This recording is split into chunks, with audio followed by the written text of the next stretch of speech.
तो हेलो दोस्तों, आप सभी का एक बार फिर से स्वागत है हमारे इस यूट्यूब चैनल में। जैसा कि आप सभी को पता है कि एमटीएस का ये जो सीरीज चल रहा है, जिसमें एमटीएस के जो प्रीवियस ईयर में आए हुए जितने भी जीके जीएस के क्वेश्चन है उनको हम इस वीडियो में सॉल्व करने वाले हैं। ठीक है, तो आज का जो हमारा वीडियो है 4 मई 2023 को जो सेकेंड शिफ्ट का जो जितने भी जीके जीएस के 25 क्वेश्चन पूछे गए हैं उसका आज हमारा वीडियो होने वाला है। ठीक है, तो वीडियो को ध्यान से देखना है, आपको समझना है और इस टोटल 25 क्वेश्चनों में आपने कितने क्वेश्चनों को सॉल्व किया ये आपको करके बताना है। और आप हमारे चैनल को सब्सक्राइब तो कर ही रहे हैं, जिन्होंने सब्सक्राइब नहीं किया है वो जरूर से सब्सक्राइब कर ले। ठीक है, बढ़ते हैं क्वेश्चन नंबर 1 पे, ध्यान से समझना है और सॉल्व करना है। भारत में लिंग अनुपात को जनसंख्या में प्रति कितने पर स्त्रियों की संख्या के आधार पर निर्धारित किया जाता है। मतलब बोला जा रहा है कि जो जनसंख्या दर है भारत में वो कितने पुरुषों पर ये निर्धारित किया जाता है। तो इसका जो आंसर हो जाएगा वो हो जाएगा बी ऑप्शन।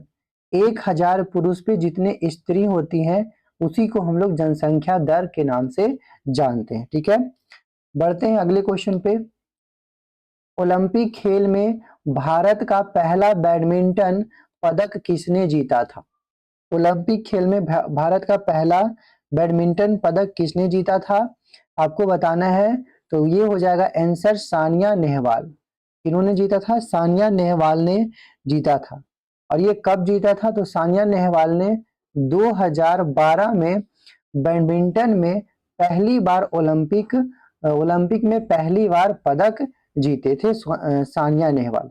ठीक है, ये आपको याद रखना है। अच्छा, इसके बाद बात कर ले तो सानिया नेहवाल कौन सी पदक जीते थे, तो कांस्य पदक इन्होंने जीते थे। और इसके बाद पीवी सिंधु, ये जो पीवी सिंधु है इसके बाद पीवी सिंधु जीती थी कब, 2016 में पीवी सिंधु है जो जीती थी। तो ये भी आपको याद रखना है। और ये कहाँ जीती थी, रियो डी जनेरियो में हो रहा था जहां पे जीती थी।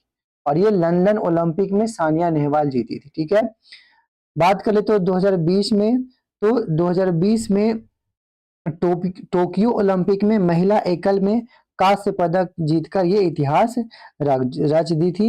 ये आपको याद रखना है, 2016 में और 2020 में पीवी सिंधु। ठीक है, बढ़ते हैं क्वेश्चन नंबर 3 पे। निम्नलिखित में से किसे ठुमरी की रानी, देखिए ये क्वेश्चन ठुमरी की रानी पिछले शिफ्ट में भी पूछा गया है। ठुमरी की रानी के नाम से किसे सम्मानित किया जाता है, कौन है जिन्हें ठुमरी की रानी कहा जाता है। तो ठुमरी की रानी गिरिजा देवी को कहा जाता है।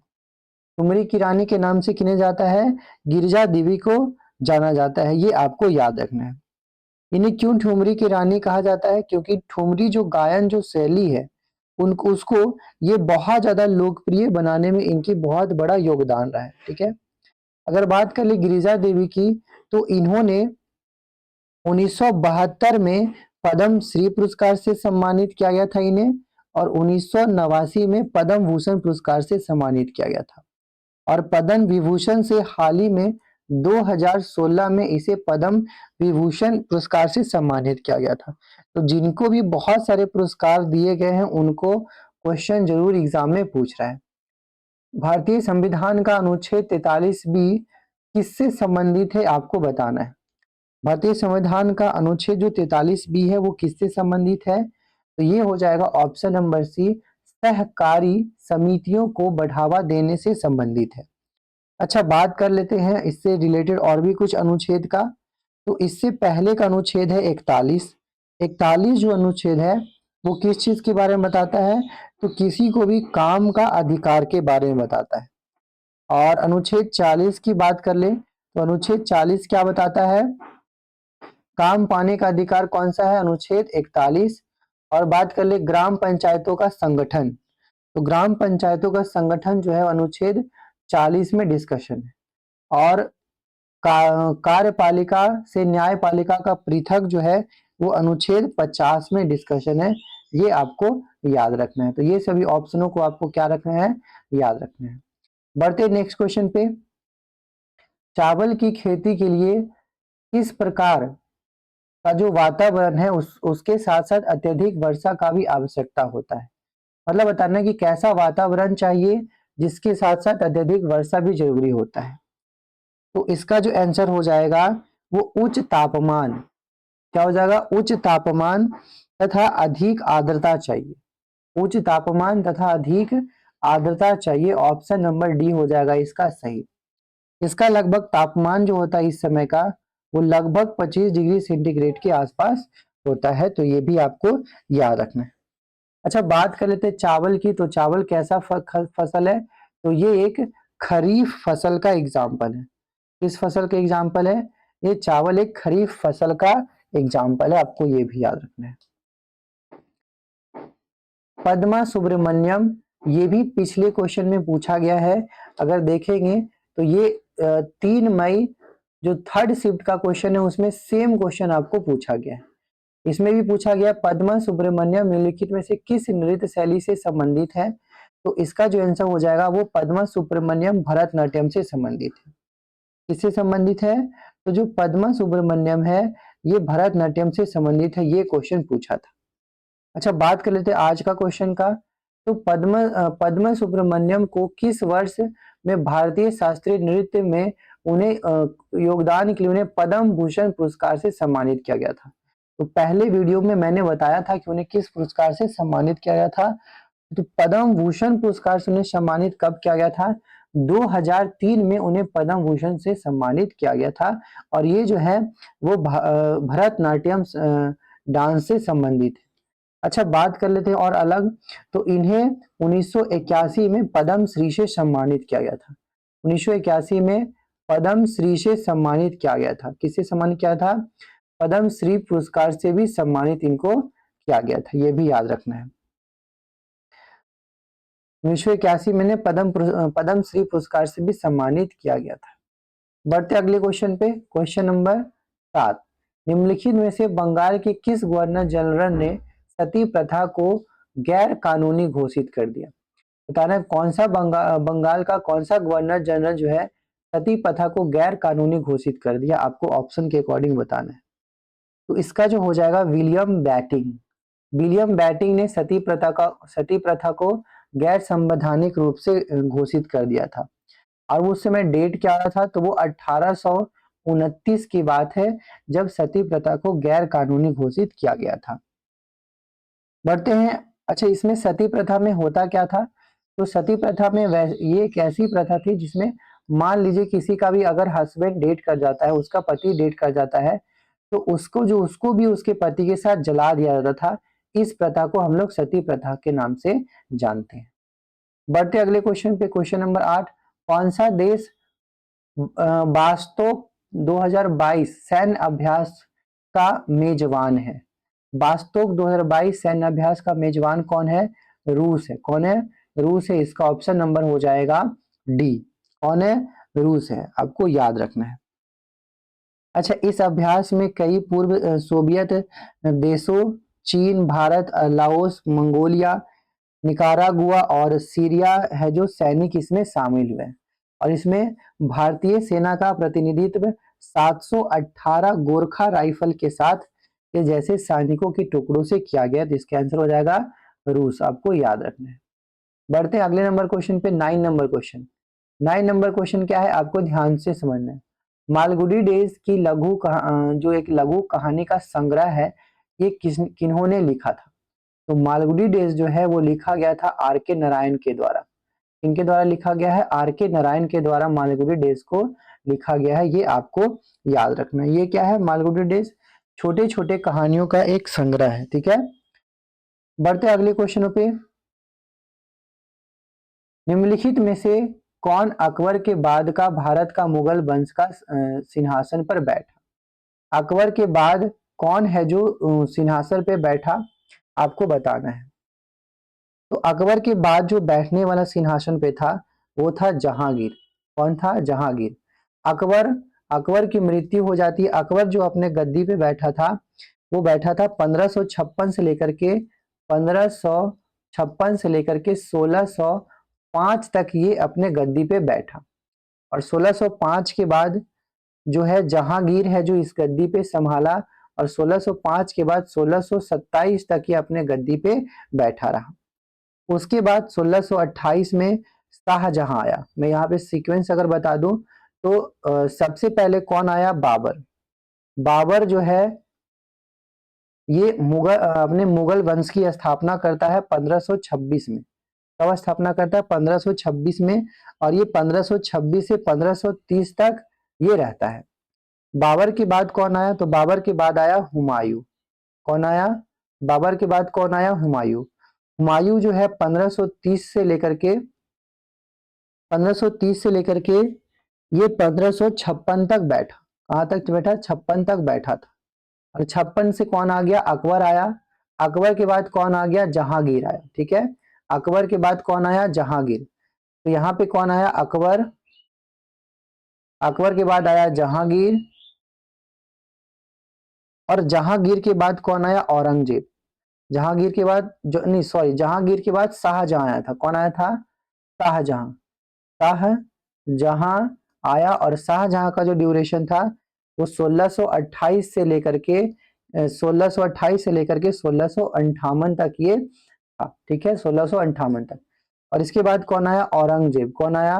औरंगजेब आया। और औरंगजेब के बाद तो औरंगजेब का 1658 से लेकर के औरंगजेब था 1707 ईस्वी तक लगभग। ऐसे करके इसका शासन हुआ।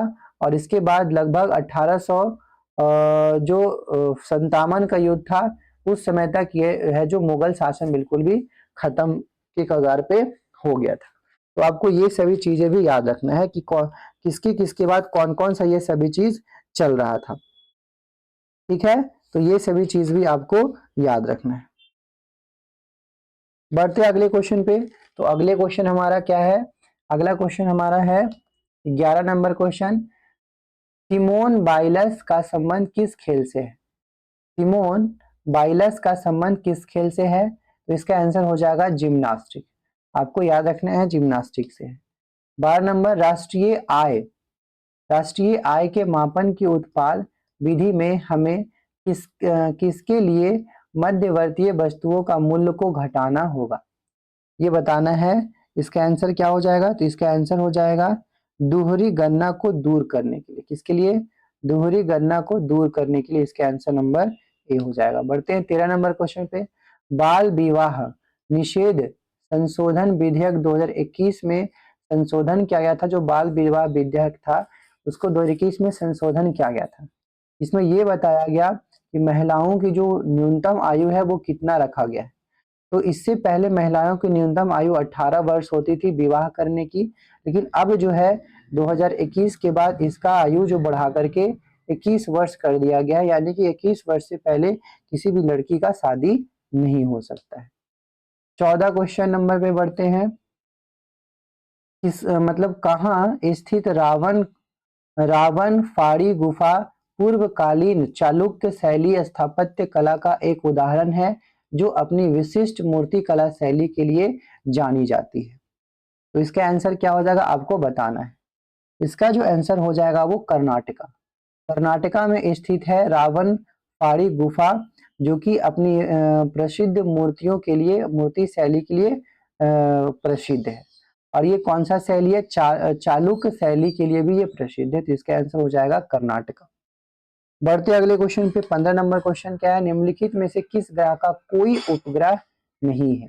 तो इसका जो आंसर हो जाएगा डी हो जाएगा। शुक्र ग्रह का कोई भी उपग्रह नहीं है। क्या हो जाएगा इसका आंसर? शुक्र ग्रह का कोई भी उपग्रह नहीं है। अच्छा, एक और ग्रह है जिसका कोई भी उपग्रह नहीं है। तो बुध, जो बुध ग्रह है इसका भी कोई भी अपना उपग्रह नहीं है। बात कर ले अगर शनि की, तो शनि का जो अभी उपग्रह है वो 82 के आसपास है। और बात कर ले अगर बृहस्पति का कितना उपग्रह है, तो लगभग 79 के आसपास है। यूरेनस के पास लगभग 27 उपग्रह है। और शुक्र के पास एक भी उपग्रह नहीं है। बुध के पास भी एक भी उपग्रह नहीं है। 16 नंबर क्वेश्चन। दंत शल्य चिकित्सा में निश्चेतक के रूप में निम्नलिखित में से किस गैस का उपयोग किया जाता है? निश्चेतक का मतलब बेहोश करने के लिए ताकि उसको दर्द महसूस ना हो। तो किसका उपयोग किया जाता है आपको बताना है। 16 का आंसर क्या हो जाएगा? Nitrous oxide. इसका आंसर हो जाएगा बी नाइट्रस ऑक्साइड। अच्छा, नाइट्रस ऑक्साइड का जो केमिकल फॉर्मूला होता है वो क्या होता है? N2O nitrous oxide. ठीक है, बढ़ते हैं 17 नंबर क्वेश्चन पे। The period of life when the body undergoes changes leading to reproductive maturity is called.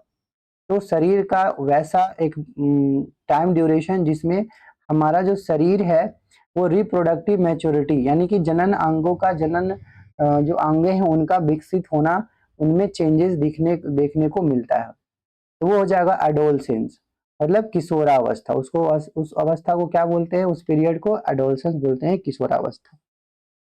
इसमें बहुत सारे शारीरिक चेंजेस देखने को मिलते हैं, जैसे मूछ आना, दाढ़ी आना, लड़कों में जनरली देखा जाता है आवाज का भारी हो जाना, तो ये सभी चीजें हो जाएगा। क्या है, बढ़ते हैं 18 नंबर क्वेश्चन पे। The 36th meeting of parliamentary committee of on official language was chaired by. इसका जो आंसर हो जाएगा अमित शाह, इसको याद रखना है, ठीक है। 19 नंबर क्वेश्चन, 2022 तक कितने देश भारत के साथ अंतरराष्ट्रीय सीमा साझा करते हैं। तो ये भी क्वेश्चन आया है, अंतरराष्ट्रीय सीमा साझा करने वाला नेपाल से बहुत सारे क्वेश्चन आए हैं। इसको हम लोग देखते हैं मैप के अकॉर्डिंग। तो अगर मैप में देखा जाए इसका आंसर क्या हो जाएगा, 7 देश हैं जो हमारे सीमा साझा करते हैं। अगर हम लोग देखें मैप में तो ये हमारा भारत है और भारत से देश है जो सीमा साझा कर रहे हैं। कौन कौन सा देश सीमा साझा कर रहा है उसको चलिए देखते हैं। तो सबसे पहले अगर पश्चिम की बात करें तो सबसे पहला नंबर पे आता है पाकिस्तान।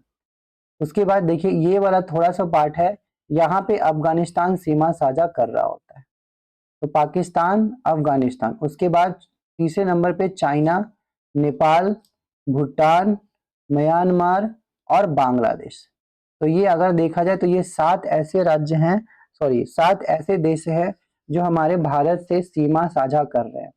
इसमें कुछ वाटर बॉडी से भी सीमा साझा कर रहा है, जैसे श्रीलंका हो गया, और इधर श्रीलंका हो गया, इधर आपका ये हो गया लक्षद्वीप, ये आपको याद रखना, ठीक है। श्रीलंका हो गया, तो ये 7 हो गया, इसका आंसर क्या हो जाएगा 7। बढ़ते हैं अगले नंबर क्वेश्चन पे, 20 नंबर।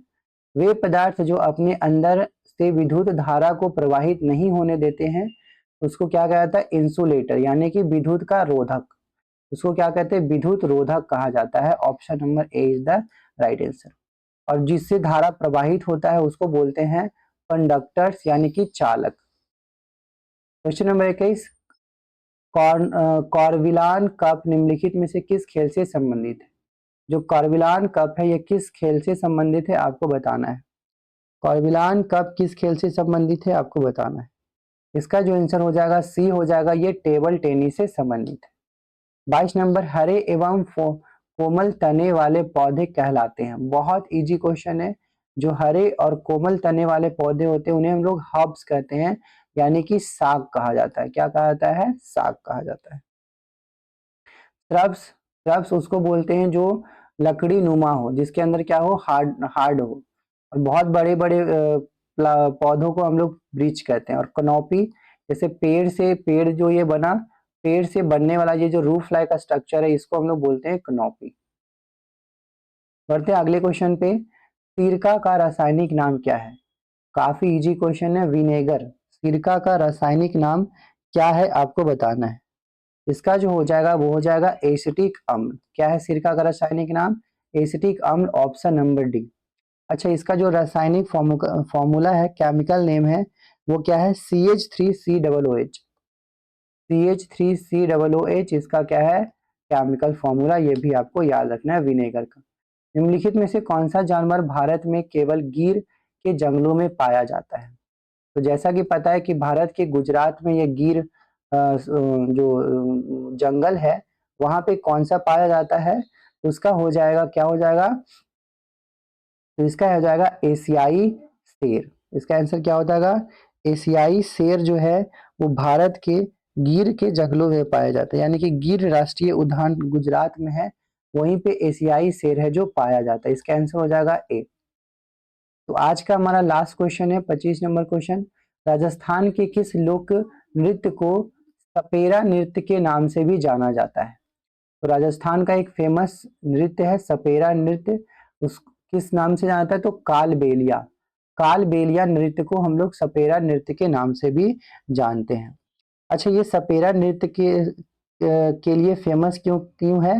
क्योंकि यह जो नृत्य है वो कालबेलिया एक सपेरा जनजाति है उसके स्त्रियों द्वारा किया जाता है, इसलिए कालबेलिया को सपेरा नृत्य के नाम से भी जाना जाता है। और याद रखना है कालबेलिया कहाँ का नृत्य है? राजस्थान। तो नृत्य से भी क्वेश्चन बहुत ज्यादा पूछे जा रहे हैं। आई होप ये सभी क्वेश्चन आपको समझ में आए होंगे। इतना वीडियो को देखने के लिए आपका सभी का धन्यवाद। और हाँ, अपने वीडियो अच्छा लगा हो तो वीडियो को लाइक कर दीजिएगा, चैनल को सब्सक्राइब कर लीजिएगा ताकि आने वाले वीडियो आप तक पहुंच रहे। मिलते हैं किसी अगले वीडियो में।